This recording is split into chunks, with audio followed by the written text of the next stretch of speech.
ರಾಷ್ಟ್ರ ಮಟ್ಟದಲ್ಲಿ ಬಿಜೆಪಿಯೊಂದಿಗೆ ಮೈತ್ರಿ ಮಾಡಿಕೊಳ್ಳುವ ನಿರ್ಧಾರವನ್ನ ವಿರೋಧಿಸಿ ಜೆಡಿಎಸ್ ಪಕ್ಷದ ಕೇರಳ ಘಟಕವು ಹೊಸದಾಗಿ ಸ್ಥಾಪನೆ ಆಗಿರುವ ಭಾರತೀಯ ಸಮಾಜವಾದಿ ಜನತಾದಳದೊಂದಿಗೆ ವಿಲೀನಗೊಳ್ಳಲು ನಿರ್ಧರಿಸಿದೆ.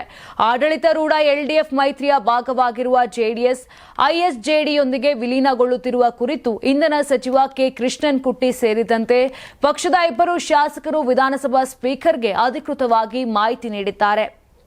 ಜೆಡಿಎಸ್ ಕೇರಳ ಘಟಕವು ಐಎಸ್ಜೆಡಿಯಲ್ಲಿ ಅಧಿಕೃತವಾಗಿ ವಿಲೀನಗೊಳ್ಳುವ ಸಂಬಂಧಿಸಿದ ಸಭೆಯನ್ನ ಜನವರಿ 17ರಂದು ಕೊಚ್ಚಿಯಲ್ಲಿ ನಡೆಸಲು ನಿರ್ಧರಿಸಿದೆ. ಜೆಡಿಎಸ್ ಕೇರಳ ರಾಜ್ಯ ಘಟಕದ ಅಧ್ಯಕ್ಷ ಹಾಗೂ ಶಾಸಕ ಮ್ಯಾಥ್ಯೂ ಟಿ ಥಾಮಸ್ ಪ್ರತಿಕ್ರಿಯಿಸಿದ್ದು, ಪಕ್ಷವು ಸಮೂಹವಾಗಿ ಹೊಸ ಪಕ್ಷದಲ್ಲಿ ವಿಲೀನಗೊಳ್ಳುತ್ತಿರುವುದರಿಂದ ಜೆಡಿಎಸ್ನ ಇಬ್ಬರು ಶಾಸಕರಿಗೆ ಸದಸ್ಯತ್ವ ಅನರ್ಹತೆ ಪ್ರಶ್ನೆ ಉದ್ಭವಿಸುವುದಿಲ್ಲ ಎಂದು ಸ್ಪಷ್ಟಪಡಿಸಿದರು.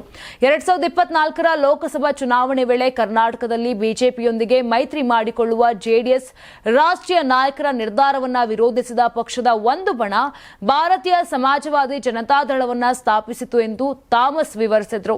ಕೇರಳದ ಜೆಡಿಎಸ್ನ ಎಲ್ಲಾ ಜಿಲ್ಲಾ ಘಟಕಗಳು ವಿಲೀನಕ್ಕೆ ಒಪ್ಪಿಗೆ ಸೂಚಿಸಿವೆ. ಜೊತೆಗೆ ಇತರ ರಾಜ್ಯಗಳಿಂದಲೂ ಸಮಾನ ಮನಸ್ಕ ಕಾರ್ಯಕರ್ತರು ಐಎಸ್ಜೆಡಿಗೆ ಸೇರುವ ಸಾಧ್ಯತೆ ಇದೆ ಎಂದು ಹೇಳಿದ್ದಾರೆ.